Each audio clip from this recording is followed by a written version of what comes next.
Hello learners, welcome back to our channel learn with నందు. ఇవాళ క్లాస్లో విల్ బీకు సంబంధించి ఇంకొన్ని ఎగ్జాంపుల్స్ తెలుసుకోబోతున్నాం. విల్ బీకు తెలుగు అర్థాలు ఏమిటి? ఉంటాను, ఉంటాము, ఉంటారు, ఉంటాడు, ఉంటుంది, ఉంటాయి కదా. ఈ విల్ బీను ఏ పర్సన్స్కైనా వాడచ్చు.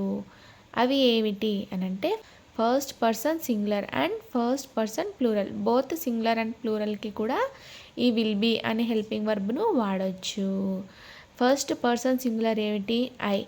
ఫస్ట్ పర్సన్ ప్లూరల్ ఏమిటి? వి.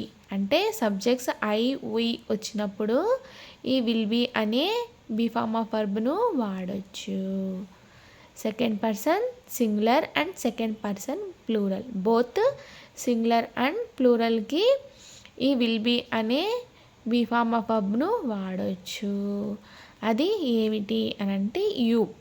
యు అనే సింగులర్ అలాగే యు అనే ప్లూరల్, బోత్ సింగులర్ అండ్ ప్లూరల్కి ఈ విల్ బీ అనే బీ ఫార్మ్ ఆఫ్ వర్బ్ను వాడచ్చు. అలానే third person singular and third person ప్లూరల్కి కూడా ఈ విల్ బీ అనే బీ ఫార్మ్ ఆఫ్ వర్బ్ను వాడచ్చు. థర్డ్ పర్సన్ సింగులర్స్ ఏమిటి? He, she, it, this, that names కదా. అలాగే థర్డ్ పర్సన్ ప్లూరల్స్ ఏమిటి? Those, these, they, X and Y. And అనే కంజంక్షన్తో టూ నేమ్స్ని కలిపినప్పుడు లేదా అండ్ అనే కంజంక్షన్తో టూ లెటర్స్ని కలిపినప్పుడు అవి కూడా థర్డ్ పర్సన్ ప్లూరల్స్ కిందకి వస్తాయి కదా. అలాంటి వాటికి కూడా ఈ విల్ బీ అనే హెల్పింగ్ వర్బ్ను యూస్ చేయవచ్చు.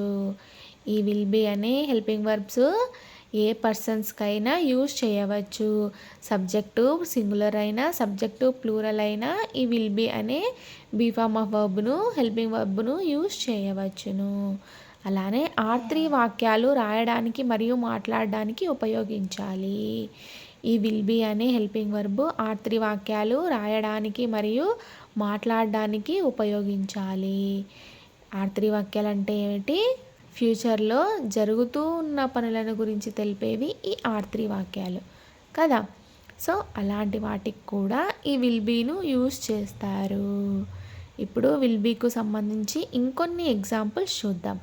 మీరు ఎగ్జాంపుల్స్ చూసినట్టయితే విల్ బీ గురించి ఇంకొంచెం క్లారిటీ వచ్చే అవకాశం ఉంది. నేను అప్పుడు వంట చేస్తుంటాను. ఇంకా చెయ్యలేదు, ఇంకా జరగలేదు ఆ పని, జస్ట్ ఊహించుకొని చెప్పడం. నేను అప్పుడు ఆ వంట చేస్తుంటాను అని చెప్తూ ఉంటారు కదా. అలాంటి సందర్భాల్లో ఈ వాక్యం మీకు యూజ్ అవుతుంది. నేను ఇంగ్లీష్లో ఏమంటారు? ఐ. అప్పుడు ఇంగ్లీష్లో ఏమంటారు? దెన్. వంట చేస్తూ అనేదాన్ని ఇంగ్లీష్లో ఏమంటారు? కుకింగ్.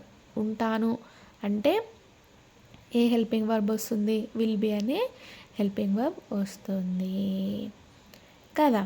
ఇప్పుడు ఇంగ్లీష్ సెంటెన్స్ ఫార్ములాని యూజ్ చేసి ఈ వాక్యాన్ని ఇంగ్లీష్లోకి రాద్దాం. ఇంగ్లీష్ సెంటెన్స్ ఫార్ములా ఏమిటి?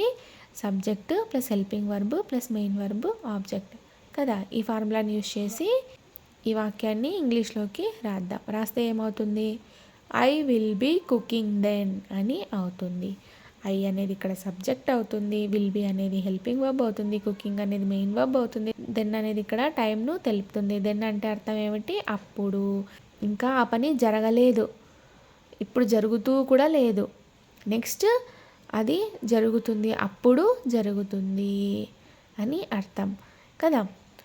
ఈ వాక్యం ఇంకా అవ్వలేదు, పూర్తి అవ్వలేదు, జస్ట్ ఊహించుకొని ఫ్యూచర్లో జరుగుతుంది కాబట్టి ఇది R3 వాక్యం అవుతుంది. అలాంటి వాటికి కూడా ఈ విల్ బీ అనే హెల్పింగ్ వర్బ్ను యూజ్ చేయవచ్చును. నేను అప్పుడు డ్యాన్స్ స్కూల్లో డ్యాన్స్ చేస్తుంటాను.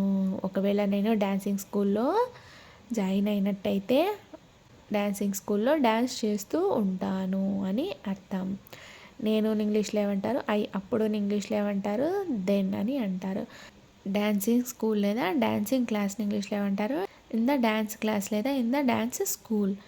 డ్యాన్స్ చేస్తూ అనేదాన్ని ఇంగ్లీష్లో ఏమంటారు? డాన్సింగ్. ఉంటాను అనేదాన్ని ఇంగ్లీష్లో ఏమంటారు? విల్ బీ అనే హెల్పింగ్ వర్బ్తో అంటారు. ఫైనల్గా ఈ వాక్యం ఇంగ్లీష్లో వచ్చేసరికి I will be dancing in the dance class then అని అవుతుంది. ఐ అనేది సబ్జెక్ట్ అవుతుంది, విల్ బీ అనేది హెల్పింగ్ వర్బ్ అవుతుంది, డాన్సింగ్ అనేది మెయిన్ వర్బ్ అవుతుంది. In the dance class then అనేది ఇక్కడ ఆబ్జెక్ట్ అవుతుంది. ఇది R3 వాక్యం కాబట్టి టైం చెప్పేటప్పుడు కూడా R3కు సంబంధించి ఫ్యూచర్ టెన్స్కు సంబంధించిన వర్డ్స్ని మాత్రమే యూజ్ చేయాలి. దెన్ అంటే అప్పుడు కదా, సో అప్పుడు, తర్వాత ఇలాంటివన్నీ R3కు సంబంధించిన వర్డ్స్. సో R3 వాక్యాలకు సంబంధించి ఎప్పుడైనా సరే R3 వర్డ్స్ని మాత్రమే యూజ్ చేయవలెను. ఆఫ్టర్ 2 hours 2 గంటల తర్వాత, 2 గంటల తర్వాత నేను ఆ పని చేస్తాను, లేదా 2 గంటల తర్వాత నేను బయటికి వెళ్తాను. తర్వాత అనేది కూడా ఫ్యూచర్ టెన్స్ను తెలుపుతుంది. తర్వాత అనేది ఏం తెలుపుతుంది అంటే ఫ్యూచర్కి సంబంధించింది తెలుపుతుంది. సో ఇది కూడా R3 వాక్యం అవుతుంది. ఆఫ్టర్ 3 years 3 సంవత్సరాల తర్వాత, ఆఫ్టర్ 4 months 4 నెలల తర్వాత, ఆఫ్టర్ 2 weeks 2 వారాల తర్వాత. ఇవన్నీ ఫ్యూచర్ని తెలుపుతాయి కాబట్టి ఇవి ఫ్యూచర్ వాక్యాలు, R3 వాక్యాలు అవుతాయి. సాయంత్రంలో ఇన్ ద ఈవినింగ్, ఎల్లుండి డే ఆఫ్టర్ టుమారో, ఈ సంవత్సరంలో ఆన్ దిస్ ఇయర్, ఇప్పటి నుండి ఫ్రమ్ నౌ, వచ్చే వారం నుండి ఫ్రమ్ ద నెక్స్ట్ వీక్, మే నెల నుండి ఫ్రమ్ మంత్ మే, నా పుట్టినరోజున ఆన్ మై బర్త్డే. ఏదైనా ఫంక్షన్స్ అప్పుడు, ఫంక్షన్స్ రోజున అంటే ఆన్ ఫంక్షన్స్ అవుతుంది. సోమవారమున ఆన్ మండే, శనివారం అయితే ఆన్ సాటర్డే, 3 pmకు అట్ 3 o'clock. ఈ విధంగా ఫ్యూచర్ టైం సంబంధించినవి వాడుకోండి. అంటే R3 వాక్యాలు చెప్పేటప్పుడు ఇలా ఫ్యూచర్ గురించి తెలిపే టైంను మీరు వాడాలి. నేను సాయంకాలంలో పాటలు వింటుంటాను. ఇది ఏ వాక్యం అవుతుంది అంటే R3 వాక్యం అవుతుంది. ఎలా అవుతుంది అనంటే వింటుంటాను, వింటుంటాను పదాన్ని విడదీసుకొని రాసుకుంటే వింటూ ప్లస్ ఉంటాను అని కదా వస్తుంది. సో అలాంటప్పుడు వింటూ రన్నింగ్ సెంటెన్స్ అవుతుంది కదా. ఉంటాను అనేది ఫ్యూచర్ని తెలుపుతుంది. సో ఇది R3 వాక్యం అవుతుంది. అంటే ఫ్యూచర్లో జరుగుతూ ఉన్న పని గురించి తెలిపేది R3 వాక్యాలు. సో ఇది R3 వాక్యం అవుతుంది. ఇంకా నేను పాటలు వింటూ లేదు, సాయంకాలంలో నేను పాటలు వింటుంటాను. ఇంకా ఈ పని జరగలేదు, జరిగిపోయింది కూడా కాదు, ఇప్పుడు జరుగుతూ ఉన్నది కూడా కాదు. ఫ్యూచర్లో సాయంకాలం అంటే ఫ్యూచర్ని తెలుపుతుంది కదా. ఇప్పుడు పొద్దునైంది లేదా మధ్యాహ్నం అయింది, సాయంకాలం సమయంలో నేను పాటలు వింటూ ఉంటాను, ఫ్యూచర్ గురించి తెలుపుతుంది కాబట్టి ఇది R3 వాక్యం అవుతుంది. అందులోనూ ఇది రన్నింగ్ సెంటెన్స్ కాబట్టి రన్నింగ్ ఫ్యూచర్ టెన్స్ అవుతుంది, రన్నింగ్ ఫ్యూచర్ సెంటెన్సెస్ అవుతాయి. అలాంటప్పుడు ఈ విల్ బీను యూస్ చేయవచ్చును. అర్థమైందా లెర్నర్స్? నేను ఇంగ్లీష్లో ఏమంటారు, సాయంకాలంలో అనేదాన్ని ఇంగ్లీష్లో ఏమంటారు ఇన్ ది ఈవినింగ్. పాటల్ని ఇంగ్లీష్లో ఏమంటారు సాంగ్స్. వింటుంటాను అనే పదాన్ని విడదీసుకొని రాసుకుంటే వింటూ ప్లస్ ఉంటాను, వింటూ ప్లస్ ఉంటాను. వింటూని ఇంగ్లీష్లో ఏమంటారు లిజనింగ్. ఉంటాను అనే పదాన్ని ఇంగ్లీష్లో ఏమంటారు విల్ బీ. ఫైనల్గా ఈ వాక్యం ఇంగ్లీష్లో వచ్చేసరికి I will be listening songs in the evening అని అవుతుంది. ఐ అనేది ఇక్కడ సబ్జెక్ట్ అవుతుంది, విల్ బీ అనేది హెల్పింగ్ వర్బ్ అవుతుంది, లిజనింగ్ అనేది మెయిన్ వర్బ్ అవుతుంది, సాంగ్స్ ఇన్ ది ఈవినింగ్ అనేది ఇక్కడ ఆబ్జెక్ట్ అవుతుంది. మేము దేవుడిని గుడిలో ప్రార్థిస్తుంటాము, మేము ఆ టైంలో గుడిలో ప్రార్థిస్తూ ఉంటాము అని అర్థం. మేము ఇంగ్లీష్లో ఏమంటారు దేవుడిని ఇంగ్లీష్లో ఏమంటారు గాడ్. గుడిలో అనేదాన్ని ఇంగ్లీష్లో ఏమంటారు ఇన్ ద టెంపుల్. ప్రార్థిస్తుంటాము అనే పదాన్ని విడదీసుకొని రాసుకుంటే ప్రార్థిస్తూ ప్లస్ ఉంటాము, ప్రార్థిస్తూని ఇంగ్లీష్లో ఏమంటారు ప్రేయింగ్. ఉంటాము అనేదాన్ని ఇంగ్లీష్లో ఏమంటారు విల్ బీ. ఫైనల్గా ఈ వాక్యం ఇంగ్లీష్ సెంటెన్స్ ఫార్ములాని యూజ్ చేసి ఇంగ్లీష్లో రాస్తే we will be praying god in the temple అని అవుతుంది. వి అనేది ఇక్కడ సబ్జెక్ట్ అవుతుంది, విల్ బీ అనేది హెల్పింగ్ వర్బ్ అవుతుంది, ప్రేయింగ్ అనేది మెయిన్ వర్బ్ అవుతుంది, గాడ్ ఇన్ ద టెంపుల్ అనేది ఇక్కడ ఆబ్జెక్ట్ అవుతుంది. రేపు మా నాన్న ఢిల్లీకి పోతుంటాడు, మా నాన్న రేపు ఢిల్లీకి పోతూ ఉంటాడు. సో ఇది R3 వాక్యం అవుతుంది. రేపుని ఇంగ్లీష్లో ఏమంటారు టుమారో. మా నాన్నను ఇంగ్లీష్లో ఏమంటారు మై ఫాదర్. ఢిల్లీకి అనేదాన్ని ఇంగ్లీష్లో ఏమంటారు టు ఢిల్లీ. పోతుంటాడు అనే పదాన్ని విడదీసుకొని రాసుకుంటే పోతూ ప్లస్ ఉంటాడు. పోతుని ఇంగ్లీష్లో ఏమంటారు గోయింగ్. ఉంటాడు అనేదాన్ని ఇంగ్లీష్లో ఏమంటారు విల్ బీ. ఫైనల్గా ఈ వాక్యం ఇంగ్లీష్లో వచ్చేసరికి tomorrow my father will be going to Delhi అని అవుతుంది. లేదా ఈ టైం అనేది వాక్యం ఫ్రంట్ సైడ్ అయినా పెట్టుకోవచ్చు, లేదా వాక్యం చివరినైనా పెట్టుకోవచ్చు. My father will be going to Delhi tomorrow అని అయినా కూడా అనవచ్చును. ఇక్కడ మై ఫాదర్ అనేది సబ్జెక్ట్ అవుతుంది, విల్ బీ అనేది హెల్పింగ్ వర్బ్ అవుతుంది, గోయింగ్ అనేది మెయిన్ వర్బ్ అవుతుంది, టు ఢిల్లీ టుమారో అనేది ఆబ్జెక్ట్ అవుతుంది. ఎప్పుడైనా సరే R3 వాక్యాలు రాసేటప్పుడు టైంని చెప్పేటప్పుడు ఖచ్చితంగా R3కు సంబంధించి అంటే ఫ్యూచర్కు సంబంధించినవి మాత్రమే యూజ్ చేయవలెను. ఆమె లైబ్రరీలో చదువుకుంటుంటుంది అంటే ఆమె లైబ్రరీలో చదువుకుంటూ ఉంటుంది అని అర్థం. ఆమెను ఇంగ్లీష్లో ఏమంటారు షీ. లైబ్రరీలో అనేదాన్ని ఇంగ్లీష్లో ఏమంటారు ఇన్ ద లైబ్రరీ. చదువుకుంటుంటుంది అనే పదాన్ని విడదీసుకొని రాసుకుంటే చదువుకుంటూ ప్లస్ ఉంటుంది. చదువుకుంటూ ఇంగ్లీష్లో ఏమంటారు రీడింగ్. ఉంటుంది అనేదాన్ని ఇంగ్లీష్లో ఏమంటారు విల్ బీ. ఫైనల్గా ఈ వాక్యం she will be reading in the library అవుతుంది. షీ అనేది సబ్జెక్ట్ అవుతుంది, విల్ బీ అనేది హెల్పింగ్ వర్బ్ అవుతుంది, రీడింగ్ అనేది మెయిన్ వర్బ్ అవుతుంది, ఇన్ ద లైబ్రరీ అనేది ఇక్కడ ఆబ్జెక్ట్ అవుతుంది. వారు లగేజ్ను ఏరోప్లేన్లో పెడుతుంటారు. వారుని ఇంగ్లీష్లో ఏమంటారు దే. లగేజ్ను ఇంగ్లీష్లో ఏమంటారు లగేజ్. ఏరోప్లేన్లో అనేదాన్ని ఇంగ్లీష్లో ఏమంటారు ఇన్ ద ఏరోప్లేన్. పెడుతుంటారు అనే పదాన్ని విడదీసుకొని రాసుకుంటే పెడుతూ ప్లస్ ఉంటారు. పెడుతూని ఇంగ్లీష్లో ఏమంటారు కీపింగ్. ఉంటారు అనేదాన్ని ఇంగ్లీష్లో ఏమంటారు విల్ బీ అని హెల్పింగ్ వర్బ్తో అంటారు. ఫైనల్గా ఈ వాక్యం ఇంగ్లీష్లో వచ్చేసరికి they will be keeping the luggage in the aeroplane అవుతుంది. దే అనేది సబ్జెక్ట్ అవుతుంది, విల్ బీ అనేది హెల్పింగ్ వర్బ్ అవుతుంది, కీపింగ్ అనేది మెయిన్ వర్బ్ అవుతుంది, the luggage in the aeroplane అనేది ఇక్కడ ఆబ్జెక్ట్ అవుతుంది. డైరెక్టర్లు ఆ ప్రాంతంలో సినిమాలు తీస్తుంటారు. ఎక్కువగా డైరెక్టర్స్ ఆ లొకేషన్లో మూవీస్ షూటింగ్స్ చేస్తూ ఉంటారు. మూవీస్ షూటింగ్స్ తీస్తూ ఉంటారు అని అర్థం.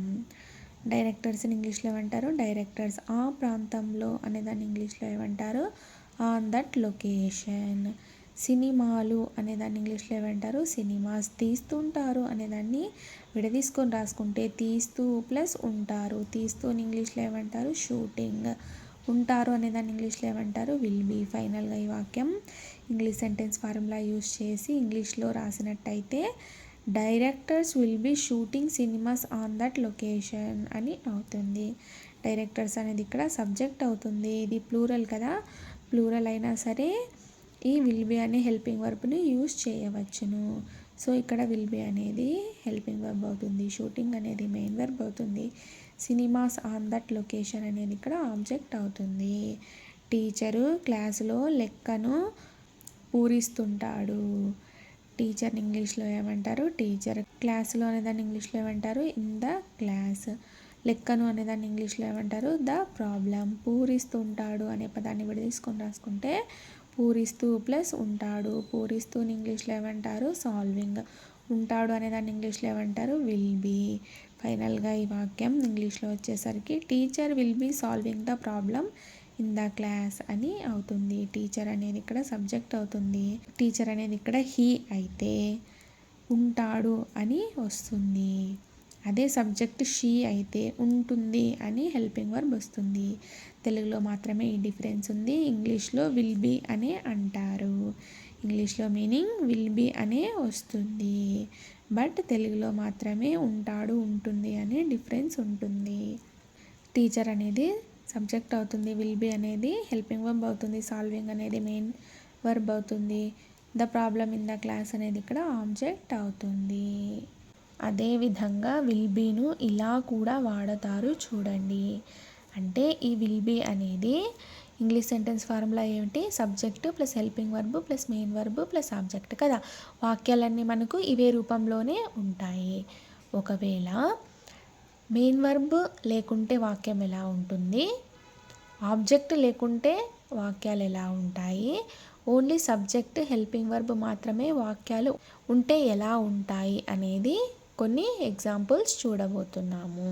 అంటే ఓన్లీ సబ్జెక్ట్ హెల్పింగ్ వర్బ్తో మాత్రమే ఉంటే వాక్యాలు ఎలా ఉంటాయి, only subject helping verb object మాత్రమే ఉంటే వాక్యాలు ఎలా ఉంటాయి, only subject helping verb main verb మాత్రమే ఉంటే ఎలా ఉంటాయి వాక్యాలు అనేది ఇప్పుడు చూడబోతున్నాము.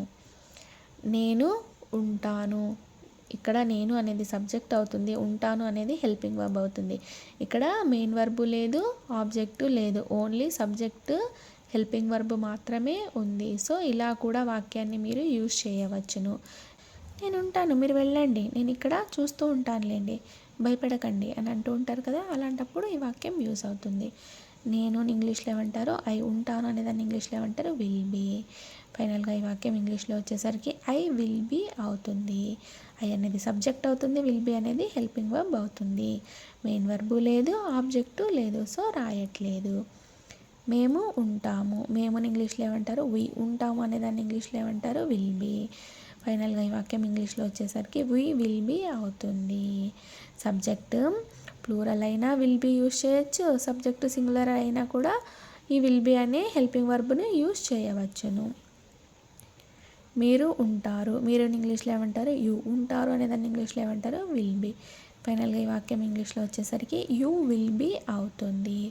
యూ అనేది సబ్జెక్ట్ అవుతుంది, విల్ బీ అనేది ఇక్కడ హెల్పింగ్ వర్బ్ అవుతుంది.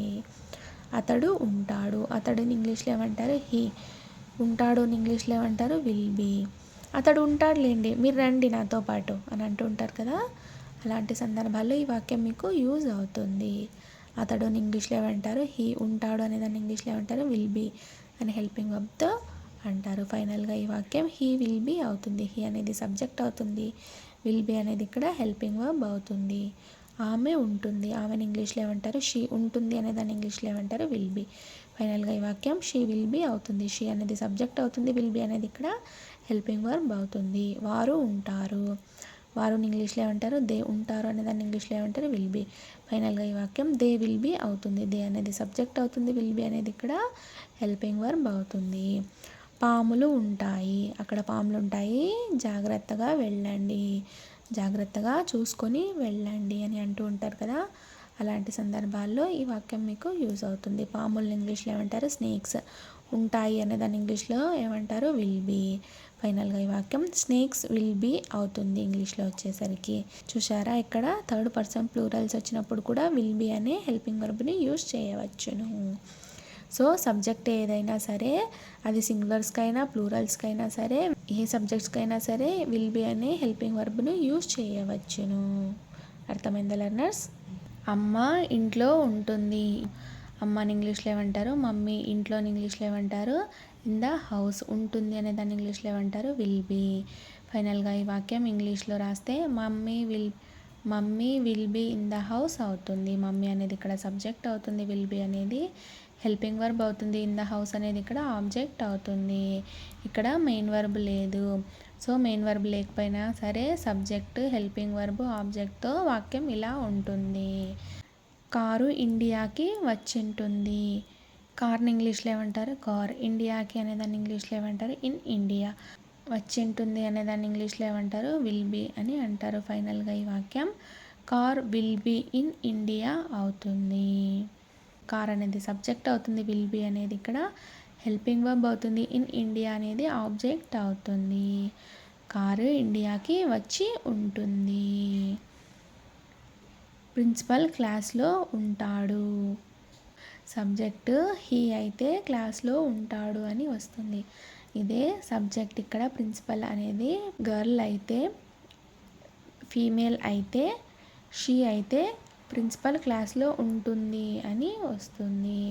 ప్రిన్సిపల్ ఇంగ్లీష్లో ఏమంటారు, ప్రిన్సిపల్. క్లాస్లో అనేదాన్ని ఇంగ్లీష్లో ఏమంటారు, ఇన్ ద క్లాస్. ఉంటాడు అనేదాన్ని, ఉంటాడు లేదా ఉంటుంది అనేదాన్ని ఇంగ్లీష్లో ఏమంటారు, విల్ బీ అని అంటారు. ఫైనల్గా ఈ వాక్యం principal will be in the class అవుతుంది. ప్రిన్సిపల్ అనేది సబ్జెక్ట్ అవుతుంది, విల్ బీ అనేది హెల్పింగ్ వర్బ్ అవుతుంది, ఇన్ ద క్లాస్ అనేది ఇక్కడ ఆబ్జెక్ట్ అవుతుంది. పిల్లి వంటగదిలో ఉంటుంది, పిల్లిని ఇంగ్లీష్లో ఏమంటారు, ద క్యాట్. వంటగదిలో అనేదాన్ని ఇంగ్లీష్లో ఏమంటారు, ఇన్ ద కిచెన్. ఉంటుంది అనేదాన్ని ఇంగ్లీష్లో ఏమంటారు, విల్ బీ. ఫైనల్గా ఈ వాక్యం ఇంగ్లీష్లో వచ్చేసరికి the cat will be in the kitchen అవుతుంది. ద క్యాట్ అనేది సబ్జెక్ట్ అవుతుంది, విల్ బీ అనేది హెల్పింగ్ వర్బ్ అవుతుంది, ఇన్ ద కిచెన్ అనేది ఇక్కడ ఆబ్జెక్ట్ అవుతుంది. వచ్చే సంవత్సరం నేను జాబ్లో ఉంటాను. వచ్చే సంవత్సరం కల్లా నేను జాబ్లో ఉంటాను, ఖచ్చితంగా దానికోసం నేను కృషి చేస్తాను అని అంటూ ఉంటారు కదా, అలాంటి సందర్భాల్లో ఈ వాక్యం యూజ్ అవుతుంది. వచ్చే సంవత్సరంను ఇంగ్లీష్లో ఏమంటారు? On next year. నేను ఇంగ్లీష్లో ఏమంటారు? ఐ. జాబ్లో అనేదాన్ని ఇంగ్లీష్లో ఏమంటారు? In job. ఉంటాను అనేదాన్ని ఇంగ్లీష్లో ఏమంటారు? Will be. ఫైనల్గా ఈ వాక్యం ఇంగ్లీష్లో వచ్చేసరికి I will be in job on next year అని వస్తుంది. ఐ అనేది సబ్జెక్ట్ అవుతుంది, విల్ బీ అనేది హెల్పింగ్ వర్బ్ అవుతుంది, in job on next year అనేది ఇక్కడ ఆబ్జెక్ట్ అవుతుంది. కారు గరాజ్లో ఉంటుంది. కారు ఇంగ్లీష్లో ఏమంటారు? The car. గరాజ్లో అనేదాన్ని ఇంగ్లీష్లో ఏమంటారు? In garage. ఉంటుంది అనేదాన్ని ఇంగ్లీష్లో ఏమంటారు? Will be. ఫైనల్గా ఈ వాక్యం ఇంగ్లీష్లో రాస్తే the car will be in garage అవుతుంది. ద కార్ అనేది సబ్జెక్ట్ అవుతుంది, విల్ బీ అనేది హెల్పింగ్ వర్బ్ అవుతుంది, ఇన్ గరాజ్ అనేది ఇక్కడ ఆబ్జెక్ట్ అవుతుంది. నీవు ఆ గ్రూప్లో ఉంటావు. నీవు ఇంగ్లీష్లో ఏమంటారు? యూ. ఆ గ్రూప్లో అనేదాన్ని ఇంగ్లీష్లో ఏమంటారు? ఇన్ దట్ టీమ్ లేదా ఇన్ దట్ గ్రూప్. ఉంటావు అనేదాన్ని ఇంగ్లీష్లో ఏమంటారు? Will be. ఫైనల్గా ఈ వాక్యం ఇంగ్లీష్లో రాస్తే you will be in that team అవుతుంది లేదా you will be in that group అవుతుంది. యూ అనేది సబ్జెక్ట్ అవుతుంది, విల్ బీ అనేది హెల్పింగ్ వర్బ్ అవుతుంది, ఇన్ దట్ టీమ్ అనేది ఇక్కడ ఆబ్జెక్ట్ అవుతుంది. మేము అప్పుడు సినిమాలో ఉంటాము. మేము ఇంగ్లీష్లో ఏమంటారు? వి. అప్పుడు ఇంగ్లీష్లో ఏమంటారు? దెన్. సినిమాలో అనేదాన్ని ఇంగ్లీష్లో ఏమంటారు? In the cinema. ఉంటాము అనేదాన్ని ఇంగ్లీష్లో ఏమంటారు? విల్ బీ అనే హెల్పింగ్ వర్బ్తో అంటారు. ఫైనల్గా ఈ వాక్యం ఇంగ్లీష్లో రాస్తే we will be in the cinema then అవుతుంది. వి అనేది సబ్జెక్ట్ అవుతుంది, విల్ బీ అనేది హెల్పింగ్ వర్బ్ అవుతుంది, ఇన్ ద సినిమా దెన్ అనేది ఇక్కడ ఆబ్జెక్ట్ అవుతుంది. ఎప్పుడైనా సరే R3 వాక్యాలు రాసేటప్పుడు, సమయం చెప్పేటప్పుడు, టైం చెప్పేటప్పుడు అవి కూడా ఖచ్చితంగా R3కు సంబంధించినవి అంటే ఫ్యూచర్ టెన్స్కు సంబంధించినవి మాత్రమే వాడాలి. ఒకవేళ R2 సెంటెన్స్ అయితే R2కు అంటే పాస్ట్ టెన్స్కు సంబంధించిన టైమ్స్ని వాడేటప్పుడు R2కు సంబంధించినవి మాత్రమే వాడాలి, పాస్ట్ టెన్స్కు సంబంధించినవి మాత్రమే వాడాలి. గుర్తుంచుకోండి. వారు పనిలో ఉంటారు. వారుని ఇంగ్లీష్లో ఏమంటారు? దే. పనిలో అనేదాన్ని ఇంగ్లీష్లో ఏమంటారు? At work. ఉంటారు అనేదాన్ని ఇంగ్లీష్లో ఏమంటారు? Will be. ఫైనల్గా ఈ వాక్యం they will be at work అవుతుంది. దే అనేది సబ్జెక్ట్ అవుతుంది, విల్ బీ అనేది హెల్పింగ్ వర్బ్ అవుతుంది, అట్ వర్క్ అనేది ఇక్కడ ఆబ్జెక్ట్ అవుతుంది.